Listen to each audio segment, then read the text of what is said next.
sebuah desa yang damai, tinggal seorang ustadzah muda bernama Syafa. Ia dikenal sebagai sosok yang bijaksana, penuh kasih, dan memiliki dedikasi tinggi dalam mengajarkan agama kepada masyarakat sekitar. Kehidupan Syafa yang sederhana berjalan dengan damai, hingga suatu hari, seorang pemuda tampan bernama Yunan datang ke desa tersebut. Yunan, yang terlihat sangat soleh dan penuh kebaikan, dengan cepat menarik perhatian banyak orang, terutama Syafa. Namun, di balik sikap santunnya, Syafa mulai merasakan ada yang aneh dengan Yunan. Keberadaannya yang tampak sempurna, ternyata menyembunyikan sisi lain yang lebih gelap. Perlahan, rahasia-rahasia tentang masa lalu Yunan mulai terungkap, dan semakin lama, Syafa semakin curiga bahwa ada sesuatu yang mengerikan pada dirinya. Bagaimana seorang pemuda yang tampaknya sempurna bisa menyimpan rahasia kelam yang begitu menakutkan?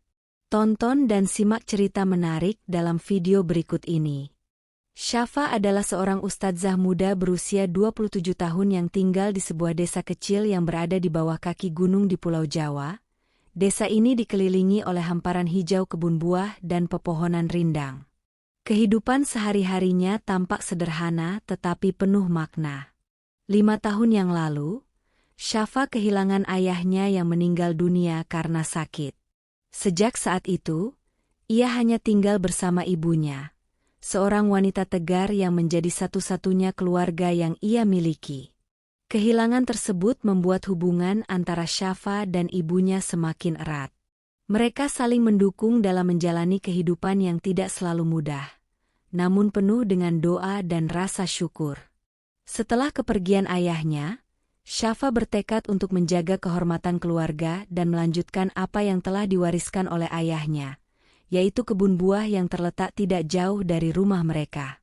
Kebun tersebut adalah sumber penghidupan utama keluarga kecil itu.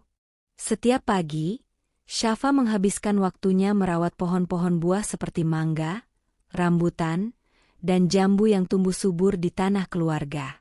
Ia bekerja dengan penuh cinta, menyirami tanaman, membersihkan rumput liar, dan memetik buah yang sudah matang untuk dijual di pasar desa. Bagi Syafa, kebun ini bukan sekadar ladang penghasilan, tetapi juga kenangan hidup bersama ayahnya. Di sela-sela kesibukannya mengurus kebun, Syafa menjalankan perannya sebagai seorang ustadzah. Setiap sore, ia mengajar anak-anak desa mengaji di mushola kecil milik keluarganya. Mushola tersebut merupakan tempat yang istimewa, karena ayahnya dulu mendirikan bangunan itu sebagai pusat kegiatan keagamaan warga sekitar. Kini, setelah kepergian sang ayah, Syafa mengambil tanggung jawab untuk melanjutkan kegiatan tersebut. Ia dengan sabar membimbing anak-anak membaca Al-Quran, menghafal doa-doa, dan mempelajari dasar-dasar agama Islam. Syafa selalu menekankan pentingnya adab dan akhlak mulia dalam setiap pelajaran, sehingga anak-anak tidak hanya cerdas secara ilmu tetapi juga memiliki karakter yang baik. Syafa dikenal oleh warga desa sebagai sosok yang ramah dan penuh kelembutan. Ia selalu menyambut siapapun dengan senyuman tulus, meskipun hatinya seringkali dipenuhi kerinduan akan ayahnya yang telah tiada.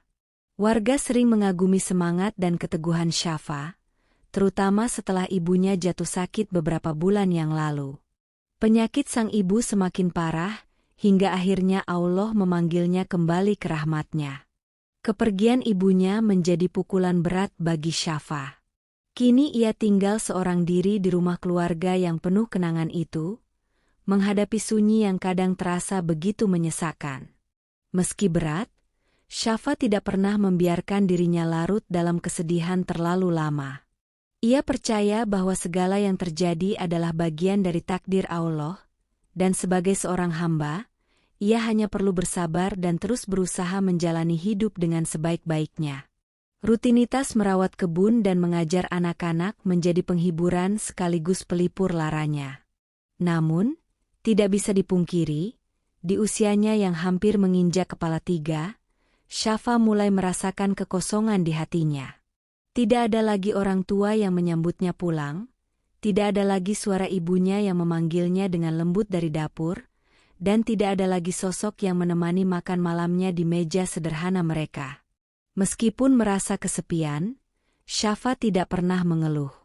Ia memilih untuk mendekatkan diri kepada Allah dengan memperbanyak ibadah, membaca Al-Quran, dan berdoa agar diberi kekuatan serta petunjuk dalam menjalani hidupnya. Dalam doanya, Syafa sering meminta agar ia selalu diberi keteguhan iman dan diberikan jalan yang terbaik untuk masa depannya. Ia juga berharap agar suatu saat ia bisa dipertemukan dengan seseorang yang bisa menjadi pendamping hidupnya. Seseorang yang bisa ia ajak bersama-sama menapaki jalan menuju ridha Allah. Syafa tidak pernah memaksakan keinginan tersebut, karena ia percaya bahwa jodoh adalah rahasia Allah yang akan datang pada waktu yang tepat. Namun, kesunyian yang ia rasakan setiap kali pulang ke rumah kadang membuatnya merenung panjang. Ia sering duduk di beranda rumah, memandang langit malam yang bertabur bintang, sambil mengenang masa-masa indah bersama kedua orang tuanya. Dalam diam, ia mencoba menenangkan hatinya dengan mengingat bahwa Allah selalu bersamanya, meskipun ia merasa sendiri. Di tengah kesendiriannya, Syafa juga tetap aktif dalam kegiatan sosial di desa. Ia sering menghadiri pengajian ibu-ibu di kampung sebelah, membantu warga yang membutuhkan, dan menjadi tempat curhat bagi para ibu yang memiliki masalah dalam rumah tangga. Kehadiran Syafa membawa ketenangan bagi banyak orang, meskipun ia sendiri terkadang merasakan kekosongan di dalam hatinya. Namun, ia tidak ingin orang lain mengetahui kesedihan yang ia rasakan, karena ia ingin menjadi sumber kekuatan bagi orang-orang di sekitarnya. Meskipun banyak orang memuji kepribadiannya, Syafa tidak pernah merasa sombong atau merasa dirinya lebih baik daripada orang lain. Sebaliknya, ia selalu rendah hati dan menganggap bahwa segala yang ia miliki hanyalah titipan dari Allah. Ia juga sering merenungkan perjalanan hidupnya, mencoba memahami hikmah di balik setiap cobaan yang ia alami.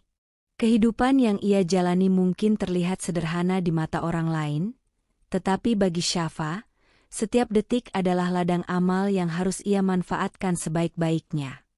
Desa kecil tempat Syafa tinggal selama ini jarang kedatangan orang luar. Kehidupan di sana begitu sederhana, di mana semua warga saling mengenal satu sama lain. Oleh karena itu, ketika seorang pemuda bernama Yunan datang dan menyewa sebuah rumah kontrakan di pinggir desa, kehadirannya segera menjadi pembicaraan hangat di kalangan warga. Yunan dikenal sebagai pria muda yang sopan, berpenampilan rapi, dan memiliki tutur kata lembut. Tidak butuh waktu lama bagi Yunan untuk berbaur dengan masyarakat desa, termasuk rutin menghadiri sholat berjamaah di mushola keluarga Syafa. Awalnya, Syafa tidak terlalu memerhatikan Yunan. Baginya, ia hanyalah salah satu dari jamaah baru yang ikut sholat dan pengajian di mushola. Namun, sikap Yunan yang berbeda dari kebanyakan pemuda lainnya perlahan menarik perhatian Syafa. Yunan selalu datang tepat waktu untuk berjamaah, bahkan sering menjadi salah satu jamaah yang pertama kali tiba di mushola.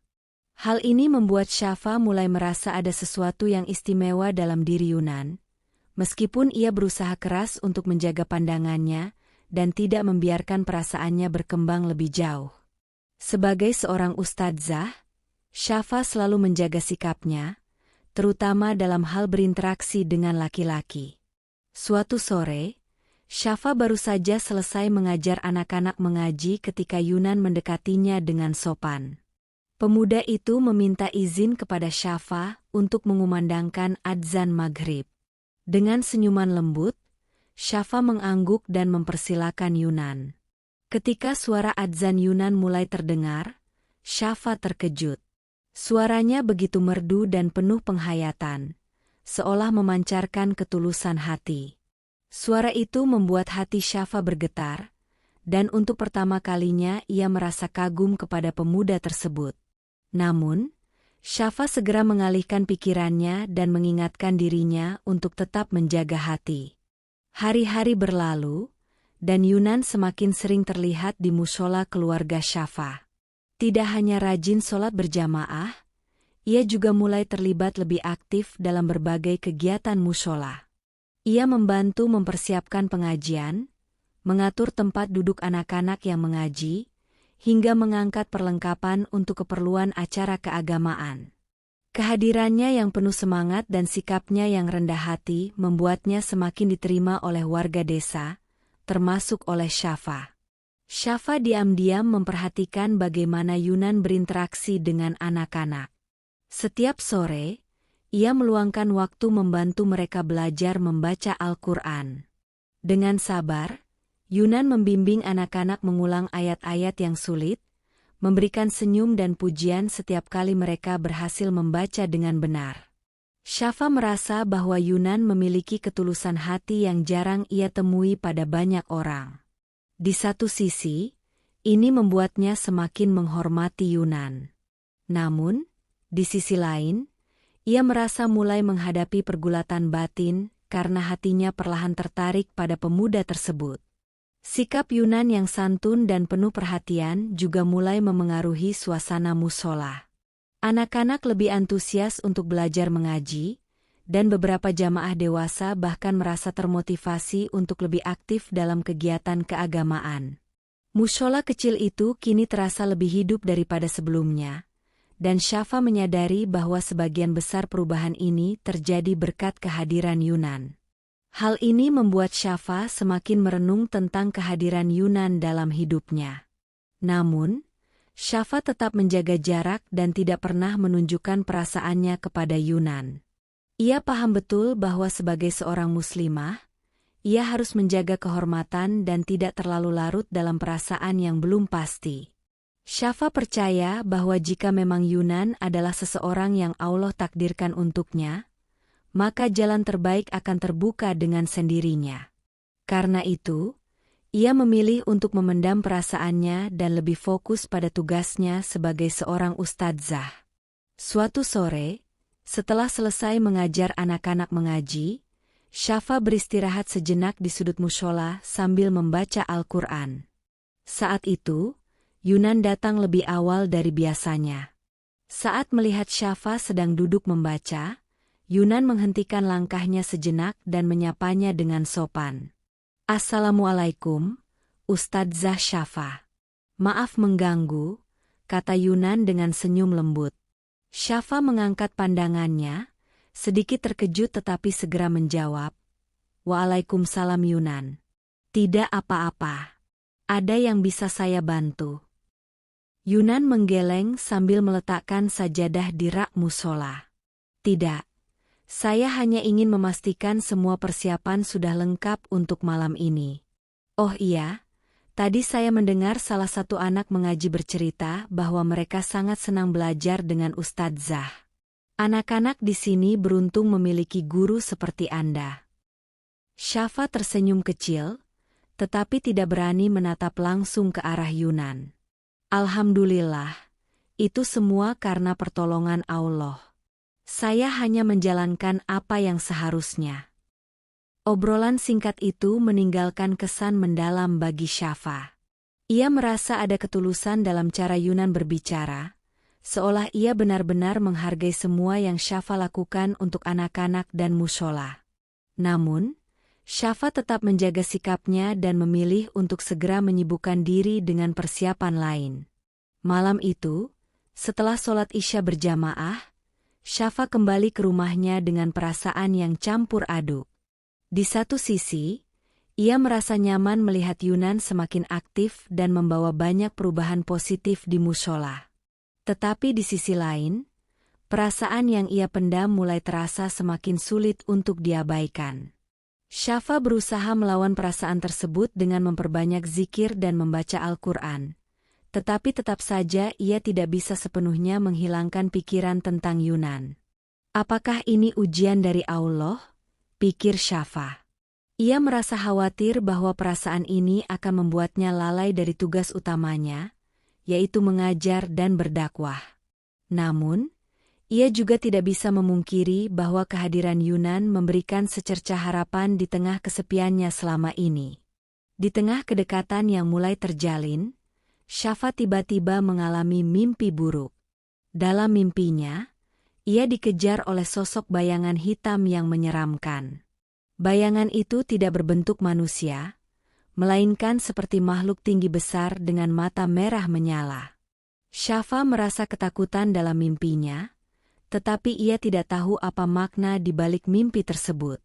Ketika terbangun, ia hanya bisa berdoa agar Allah melindunginya dari gangguan apapun. Mimpi itu terus berulang dalam beberapa malam berikutnya. Syafa mulai merasa cemas dan khawatir. Meskipun ia tidak ingin menghubungkan mimpi itu dengan kehadiran Yunan, bayangan hitam dalam mimpinya terasa begitu nyata dan menghantui pikirannya.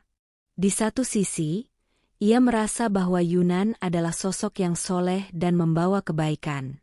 Tetapi di sisi lain, ia mulai bertanya-tanya apakah ada sesuatu yang tidak ia ketahui tentang Yunan.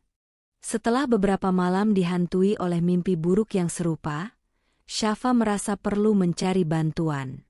Ia tidak ingin menyimpan kegelisahan itu sendirian, karena mimpi-mimpi tersebut terasa terlalu nyata dan mengganggu ketenangannya. Bayangan hitam dan sosok menyeramkan yang muncul berulang kali dalam tidurnya membuatnya bertanya-tanya apakah ini sekadar mimpi biasa, atau mungkin ada pesan tertentu di baliknya. Akhirnya, Syafa memutuskan untuk menemui Nyai Siti, seorang ustadzah senior yang tinggal di kampung sebelah, yang selama ini ia anggap seperti ibu sendiri. Syafa merasa bahwa Nyai Siti adalah orang yang tepat untuk diajak berbicara mengenai kegelisahannya. Pagi itu, setelah menyelesaikan tugasnya di kebun, Syafa berjalan menuju rumah Nyai Siti yang terletak di pinggir kampung. Sesampainya di sana, ia disambut dengan hangat oleh Nyai Siti yang sedang duduk di serambi rumahnya, ditemani secangkir teh hangat. "Syafa anakku, masuklah. Apa yang membawamu ke sini pagi-pagi begini?" tanya Nyai Siti dengan senyum lembut. Syafa duduk di hadapan Nyai Siti dan menjelaskan tentang mimpi-mimpi buruk yang menghantuinya. Ia menceritakan dengan detail tentang bayangan hitam yang mengejarnya, hingga perasaan takut yang tidak hilang meski ia sudah berdoa dan berzikir. Setelah mendengar penjelasan Syafa, raut wajah Nyai Siti berubah serius. "Syafa, mimpi seperti ini tidak boleh dianggap remeh. Kadang-kadang, mimpi bisa menjadi salah satu cara Allah memberi peringatan kepada kita. Tetapi bisa juga ini adalah gangguan dari jin atau makhluk gaib lainnya. Apakah ada sesuatu yang berubah dalam hidupmu belakangan ini?" Syafa terdiam sejenak, lalu mulai menceritakan tentang Yunan. Ia menjelaskan bagaimana Yunan menjadi jamaah baru di mushola, bagaimana ia sering membantu kegiatan keagamaan, dan bagaimana ia mulai merasakan ketertarikan terhadap pemuda tersebut. Syafa juga menambahkan bahwa ia tidak tahu apakah perasaan ini ada kaitannya dengan mimpi buruk yang ia alami. Nyai Siti mendengarkan dengan seksama, lalu menghela napas panjang. "Syafa, apa yang kau ceritakan tentang Yunan memang menarik. Tapi ada satu hal yang perlu kau ketahui," ujar Nyai Siti dengan nada hati-hati. "Keluarga Yunan sebenarnya memiliki latar belakang yang tidak biasa. Mereka dikenal sebagai dukun santet di daerah asal mereka." Kabar ini membuat Syafa terkejut. Ia tidak menyangka bahwa Yunan, yang selama ini tampak soleh dan baik hati, berasal dari keluarga yang memiliki reputasi buruk. Syafa merasa bingung, karena kepribadian Yunan yang ia kenal sangat berbeda dengan apa yang Nyai Siti katakan. "Nyai, apakah mungkin Yunan tidak seperti keluarganya? Ia tampak sangat berbeda. Ia rajin beribadah, membantu mushola, dan terlihat tulus," kata Syafa, mencoba memahami situasi. Nyai Siti tersenyum tipis. "Memang benar Syafa, kita tidak boleh menilai seseorang hanya berdasarkan keluarganya. Tetapi kita juga tidak boleh mengabaikan peringatan. Dalam Islam, kita diajarkan untuk waspada terhadap hal-hal yang bisa membahayakan iman kita. Jika ada sesuatu yang tidak biasa dalam hidupmu, seperti mimpi buruk itu, Bisa jadi itu adalah tanda untuk lebih berhati-hati. Syafa merasa hatinya bercampur aduk.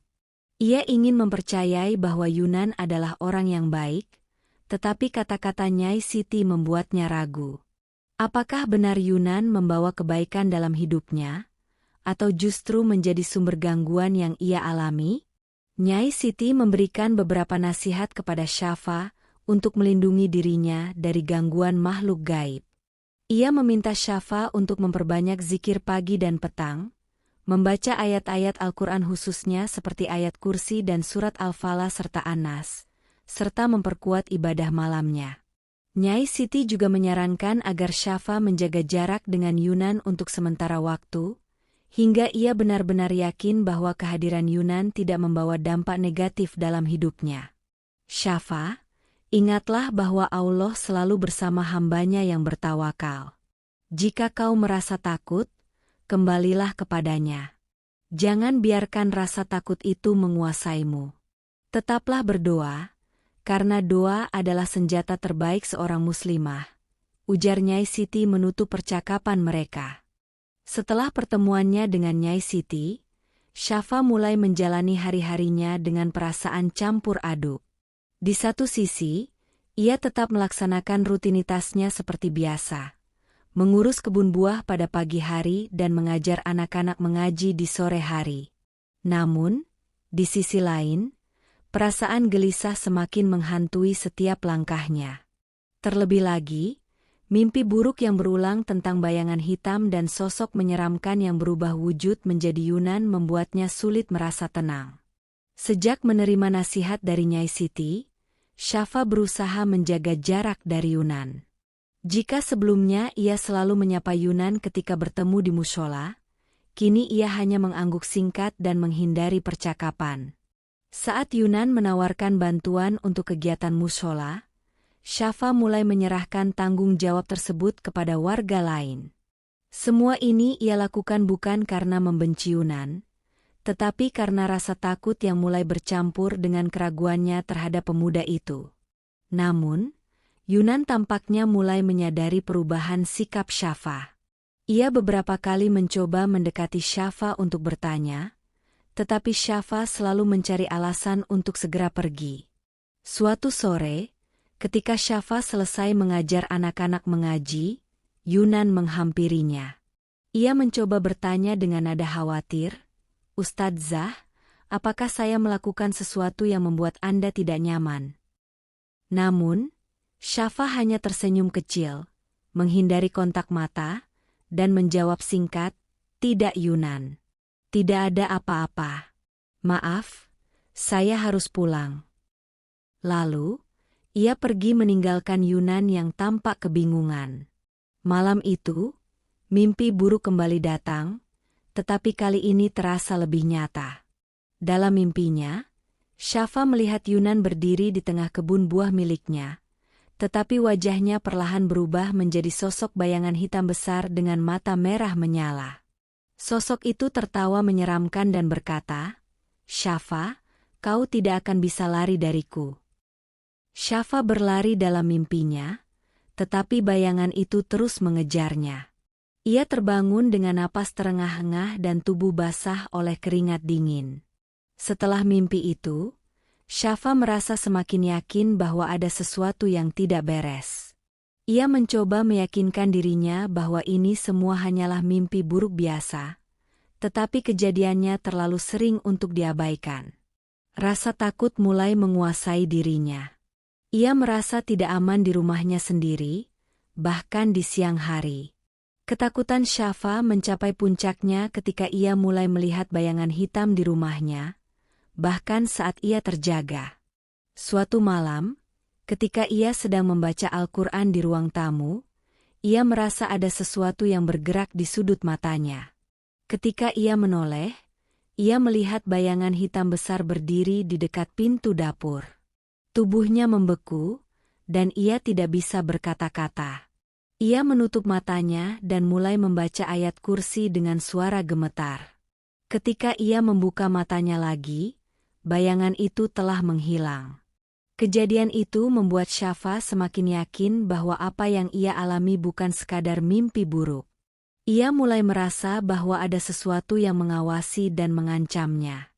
Namun, ia tidak tahu harus berbuat apa selain terus berdoa dan berzikir seperti yang disarankan Nyai Siti. Kehadiran Yunan yang semakin aktif di musola membuat Syafa semakin canggung. Meskipun ia mencoba menghindar, ada kalanya ia tidak bisa mengelak dari pertemuan dengan Yunan. Suatu malam setelah sholat Isya, Yunan menunggu Syafa di luar musola. Saat Syafa keluar, Yunan menghampirinya dengan tatapan serius. "Ustadzah Syafa, saya merasa ada sesuatu yang berubah. Mengapa Anda menjauh dari saya?" tanyanya dengan nada rendah, tetapi penuh tekanan. Syafa terdiam, tidak tahu harus menjawab apa. Ia hanya menunduk, menghindari tatapan Yunan. Ketika ia mencoba melangkah pergi, Yunan menghalangi jalannya dan menatapnya tajam. "Anda tidak bisa terus seperti ini. Saya tidak tahu apa yang Anda pikirkan tentang saya, tetapi saya ingin Anda tahu, jangan mencoba lari dari saya."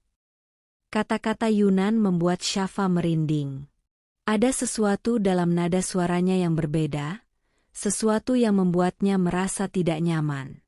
Ia segera berjalan cepat meninggalkan Yunan tanpa berkata apa-apa, meskipun hatinya berdebar kencang. Malam itu, setelah pertemuan dengan Yunan, Syafa merasa gelisah. Ia mengunci semua pintu dan jendela rumahnya, lalu mencoba tidur lebih awal. Ia terbangun lebih awal dari biasanya. Namun karena perasaan takutnya, ia mencoba menangkan diri dan memutuskan untuk langsung melaksanakan sholat. Setelah selesai berzikir, ia berusaha menenangkan diri dengan membaca Al-Quran. Namun, saat ia mulai membaca, suara ketukan keras di pintu depan mengagetkannya. Ketukan itu terdengar berbeda dari malam sebelumnya, lebih keras dan mendesak, seolah-olah seseorang ingin masuk ke dalam rumah dengan paksa. Syafa menghentikan bacaan Al-Qur'annya, mencoba mengatur napasnya yang mulai memburu. "Siapa itu?" tanyanya dengan suara gemetar, tetapi tidak ada jawaban dari luar. Ketukan itu terus berlanjut, membuatnya semakin takut. Ia bergegas mengambil wudhu kembali, lalu melanjutkan zikir dengan lebih khusyuk. Namun, kali ini ketukan itu diiringi suara pelan yang memanggil namanya. "Syafa, Syafa, buka pintunya." Hati Syafa semakin berdebar. Ia merasa suara itu sangat familiar tetapi penuh dengan ancaman. Ia memilih untuk tidak menanggapi, tetapi ketukan dan panggilan itu semakin mengganggu. Dalam hatinya, ia berdoa agar Allah melindunginya dari apapun yang ada di luar sana. Setelah beberapa saat, suara ketukan itu berhenti. Syafa merasa sedikit lega, meskipun ketegangan masih menguasai tubuhnya. Namun, saat ia mulai menenangkan diri, ia mendengar langkah kaki di dalam rumahnya. Langkah itu terdengar berat dan bergerak perlahan menuju ruang tengah. Syafa merasa darahnya membeku. Ia yakin bahwa semua pintu dan jendela sudah terkunci rapat. Jadi bagaimana mungkin seseorang bisa masuk? Dengan keberanian yang tersisa, Syafa memutuskan untuk tidak berdiam diri. Ia lalu berdiri sambil membaca ayat kursi dengan suara lantang. Ketika ia melangkah ke ruang tengah, ia melihat sosok Yunan berdiri di sana, tetapi wujudnya berubah. Tubuhnya lebih besar dari manusia biasa, matanya bersinar merah, dan wajahnya tampak menyeramkan. "Syafa, kau tidak bisa lari dariku," kata sosok itu dengan suara yang berat dan menggelegar. "Kau akan menjadi milikku, kau akan menjadi tumbal keluargaku." Syafa merasa kakinya gemetar, tetapi ia terus melafalkan ayat-ayat suci. Setiap kata yang ia ucapkan membuat sosok itu terlihat terhenti, meskipun tidak sepenuhnya hilang. Ia mendekati Syafa dengan langkah berat, mencoba mengulurkan tangan yang besar dan gelap ke arahnya. Namun, begitu tangan itu hampir menyentuhnya, Sebuah cahaya terang muncul di sekitar Syafa. Sosok itu tampak kesakitan. Ia mengerang dan mundur beberapa langkah. "Kau tidak akan menang dariku," teriaknya, lalu tubuhnya berubah menjadi bayangan hitam yang besar. Bayangan itu terus berputar di sekitar Syafa, mencoba menyerang, tetapi tidak bisa menembus lingkaran cahaya yang melindunginya. Syafa melanjutkan membaca ayat-ayat suci, kali ini lebih lantang dan penuh keyakinan. Dalam hati, ia memohon perlindungan kepada Allah. Ia tahu bahwa apa yang dihadapinya bukanlah sesuatu yang bisa ia lawan dengan kekuatan fisik. Satu-satunya senjatanya adalah iman dan doa. Setelah beberapa saat, bayangan hitam itu perlahan mulai melemah. Sosok Yunan kembali muncul, tetapi kali ini ia tampak seperti dirinya yang biasa. Wajahnya tidak lagi menyeramkan, dan matanya menunjukkan kesedihan yang mendalam. Yunan berbicara dengan suara yang lemah, "Syafa, aku tidak ingin ini terjadi. Aku tidak ingin kau terluka. Semua ini karena keluargaku. Mereka memaksaku, aku tidak punya pilihan." Syafa terdiam, mencoba memahami kata-kata Yunan. Namun, sebelum ia sempat menjawab, tubuh Yunan ambruk ke lantai. Saat itu juga, terdengar suara ribut dari luar rumah. Rupanya, warga desa yang sedang ronda malam mendengar suara teriakan dan suara aneh dari rumah Syafa. Mereka bergegas masuk untuk memeriksa apa yang terjadi. Ketika para warga masuk, mereka menemukan Yunan terbaring lemah di lantai. Dengan sisa-sisa kekuatannya, Yunan menceritakan kebenaran tentang keluarganya. Ia mengaku bahwa keluarganya adalah dukun santet yang selama ini ingin menjadikan Syafa sebagai tumbal untuk mempertahankan kekuatan gaib mereka. Yunan sendiri, meskipun memiliki niat tulus kepada Syafa, tidak mampu melawan pengaruh keluarganya. Aku sebenarnya menyukaimu sepenuh hati, Syafa. Aku ingin melindunginya, tetapi aku terlalu lemah melawan keluargaku. Maafkan aku, ujar Yunan dengan suara lirih sebelum akhirnya menghembuskan napas terakhir di hadapan Syafa dan warga desa. Warga desa yang mendengar pengakuan Yunan segera bergerak untuk menangkap keluarganya. Mereka menuju rumah kontrakan Yunan, di mana mereka menemukan barang-barang yang digunakan untuk praktik santet. Keluarga Yunan pun segera diusir dari desa dan dilarang untuk kembali. Hari-hari setelah kejadian itu, Syafa mencoba kembali ke rutinitasnya. Ia melanjutkan mengurus kebun buah warisan keluarganya dan kembali mengajar anak-anak mengaji di mushola. Namun, ia menyadari bahwa dirinya tidak lagi sama seperti sebelumnya. Ada ketegangan yang selalu menyertai setiap langkahnya, seolah-olah ia terus waspada terhadap ancaman yang tidak terlihat. Syafa semakin memperkuat hubungannya dengan Allah. Setiap malam, ia melaksanakan sholat tahajud dan membaca Al-Quran lebih lama daripada biasanya. Ia merasa bahwa kejadian itu bukan hanya ujian keimanan, tetapi juga cara Allah mengingatkannya untuk selalu berada dalam perlindungannya. Zikir dan doa menjadi teman setianya di saat-saat ia merasa kesepian atau cemas. Warga desa yang mengetahui apa yang telah terjadi, mulai menunjukkan perhatian lebih kepada Syafa. Mereka menganggap Syafa sebagai sosok yang diberkahi, karena berhasil selamat dari rencana jahat keluarga Yunan. Banyak dari mereka yang datang untuk menanyakan kabarnya, atau menawarkan bantuan.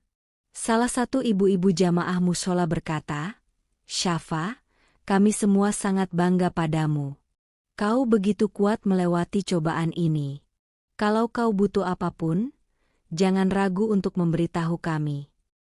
Meskipun perhatian dari warga membuat Syafa merasa dihargai, ia tetap merasa ada kekosongan dalam dirinya. Kematian Yunan, meskipun ia adalah bagian dari rencana jahat keluarganya, meninggalkan rasa pilu. Yunan sempat menunjukkan ketulusan hati yang membuat Syafa percaya bahwa ia sebenarnya bukanlah orang jahat. Namun, Syafa tahu bahwa takdir telah membawa Yunan pada akhir yang tragis, dan ia hanya bisa mendoakan yang terbaik untuknya. Trauma yang dialami Syafa tidak hilang seketika. Ia sering terbangun di tengah malam, teringat akan sosok Yunan yang berubah menjadi makhluk menyeramkan. Namun, setiap kali rasa takut itu muncul, ia segera mengambil wudhu dan melaksanakan sholat. Ia merasakan kekuatan yang luar biasa dalam ibadahnya, seolah-olah Allah benar-benar mendekatkan diri kepadanya. Syafa juga mencoba mengalihkan pikirannya dengan lebih fokus pada pekerjaannya di kebun. Ia merasa bahwa merawat pohon-pohon buah tidak hanya memberinya kesibukan fisik, tetapi juga membantu menyembuhkan hatinya. Setiap kali ia melihat buah-buah yang tumbuh subur, ia merasa ada harapan baru yang Allah berikan untuknya. Suatu hari, saat Syafa sedang mengajar anak-anak di musola, Nyai Siti datang berkunjung. Setelah pengajian selesai, Nyai Siti meminta Syafa untuk berbicara secara pribadi. Mereka duduk di sudut musola, dan Nyai Siti berkata, "Syafa, ada seseorang yang ingin aku kenalkan padamu. Dia adalah keponakanku, seorang ustadz yang tinggal di kota, tetapi sering datang ke desa ini untuk berdakwah." Syafa terkejut mendengar kata-kata itu. Ia tidak pernah berpikir bahwa Nyai Siti akan memikirkan pernikahannya. "Nyai, saya tidak tahu apakah saya siap untuk mengenal seseorang lagi. Saya masih merasa trauma," kata Syafa dengan nada ragu. Nyai Siti tersenyum lembut. "Syafa, aku tidak memaksamu. Aku hanya ingin kau tahu bahwa Allah selalu memberikan kesempatan kedua kepada hambanya. Keponakanku ini adalah pria yang soleh, dan aku yakin dia bisa menjadi pendamping yang baik untukmu. Tapi keputusan tetap ada di tanganmu." Syafa merenungkan kata-kata itu. Ia merasa bahwa mungkin inilah cara Allah memberikan harapan baru dalam hidupnya. Setelah berpikir matang dan memohon petunjuk dalam doanya, Syafa setuju untuk bertemu dengan keponakan Nyai Siti. Ketika Syafa bertemu dengan keponakan Nyai Siti, ia merasa bahwa pria itu memang memiliki sifat yang soleh dan rendah hati. Pertemuan mereka berlangsung sederhana, tetapi penuh dengan rasa saling menghormati. Pria itu memperkenalkan dirinya sebagai Abdul, seorang ustadz yang aktif dalam dakwah dan memiliki semangat yang besar untuk membangun masyarakat. Abdul memahami cerita Syafa dan tidak pernah memaksanya untuk segera mengambil keputusan. Ia memberikan waktu kepada Syafa untuk memulihkan dirinya. Namun, melalui pertemuan-pertemuan mereka yang diatur oleh Nyai Siti, Syafa mulai merasakan bahwa Abdul adalah seseorang yang bisa ia percaya. Akhirnya, dengan doa dan keyakinan bahwa Allah telah menunjukkan jalan terbaik, Syafa menerima lamaran Abdul. Mereka menikah dalam sebuah acara sederhana di musola keluarga Syafa, dihadiri oleh warga desa yang selama ini mendukungnya. Pernikahan itu menjadi simbol awal baru dalam hidup Syafa, di mana ia tidak hanya menemukan pendamping hidup, tetapi juga kekuatan baru untuk melanjutkan kehidupannya dengan penuh keimanan. Acara pernikahan Syafa dan Abdul diadakan dengan sederhana di musola keluarga Syafa. Suasana penuh kehangatan dan kehikmatan menyelimuti acara tersebut. Warga desa hadir untuk memberikan doa restu, dan anak-anak yang selama ini diajar mengaji oleh Syafa turut berpartisipasi. Bagi Syafa, pernikahan ini bukan hanya tentang bersatunya dua hati, tetapi juga simbol rasa syukur atas perlindungan Allah selama ini. Abdul, seorang ustadz muda yang dikenal soleh dan berwawasan luas, membawa aura ketenangan dan keteguhan iman dalam setiap langkahnya. Dalam sambutan singkatnya, Abdul berkata, "Pernikahan ini adalah amanah yang besar dari Allah. Saya berharap kami dapat saling mendukung dalam kebaikan, menjaga iman, dan terus berdakwah untuk menyebarkan kebaikan di tengah masyarakat." Kata-katanya menyentuh hati banyak orang, termasuk Syafa, yang merasa bahwa Allah telah memberinya pasangan yang tepat. Setelah menikah, Syafa dan Abdul memutuskan untuk tetap tinggal di rumah keluarga Syafa.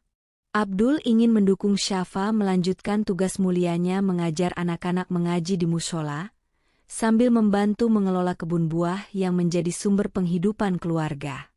Kehadiran Abdul membawa suasana baru dalam kehidupan Syafa. Rumah yang dulu terasa sepi kini dipenuhi dengan kehangatan dan kebersamaan. Abdul juga aktif terlibat dalam berbagai kegiatan keagamaan di desa. Ia membantu meningkatkan kualitas pengajian di mushola, mengadakan kajian rutin untuk warga dewasa, dan mengajak pemuda-pemudi desa untuk lebih aktif dalam kegiatan keagamaan. Warga desa merasa bersyukur atas kehadiran Abdul, yang tidak hanya menjadi pendamping Syafa, tetapi juga membawa perubahan positif bagi masyarakat. Syafa dan Abdul tidak hanya menjalani kehidupan rumah tangga yang harmonis, tetapi juga aktif berdakwah bersama.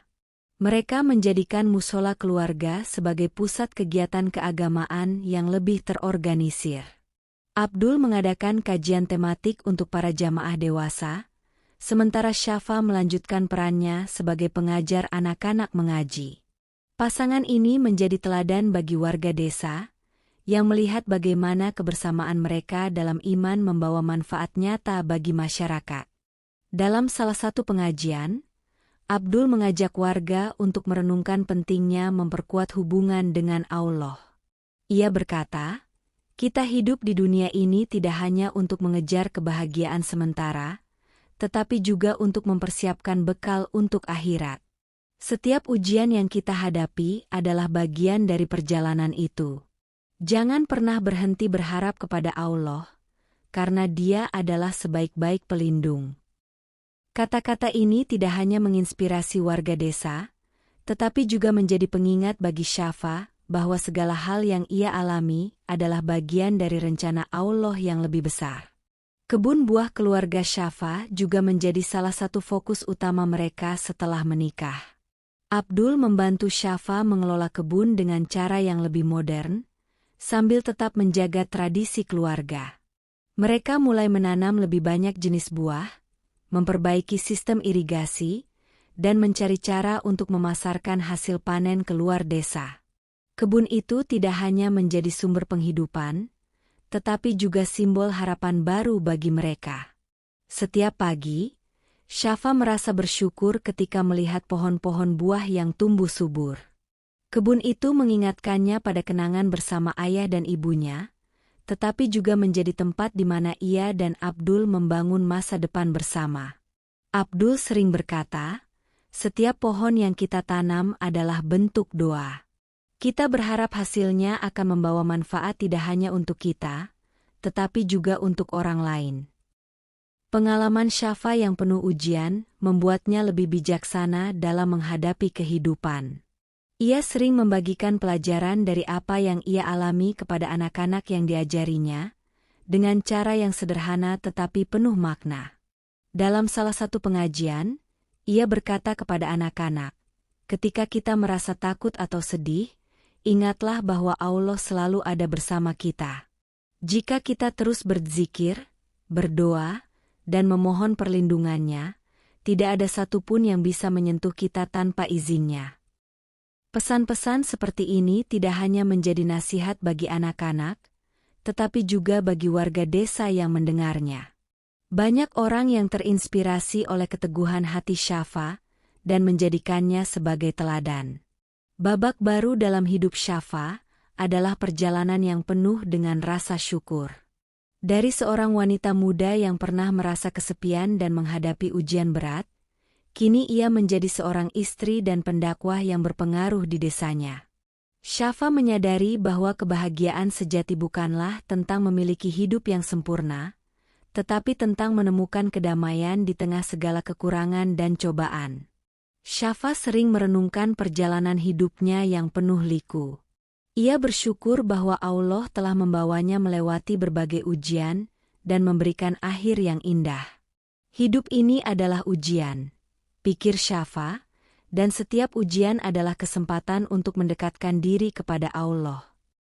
Kisah Syafa berakhir dengan pesan yang kuat. Tidak peduli seberapa berat cobaan yang dihadapi, selama seseorang berpegang teguh pada iman dan terus berharap kepada Allah, cahaya harapan akan selalu hadir di ujung perjalanan.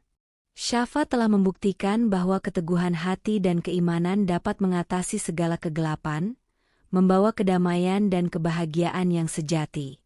Terima kasih telah menyimak cerita ini sampai akhir. Jangan lupa subscribe, like dan komen channel ini. Semoga kalian menyukai cerita ini dan dapat mengambil hikmahnya. Wallahu alam bishawab. Sampai jumpa di episode berikutnya.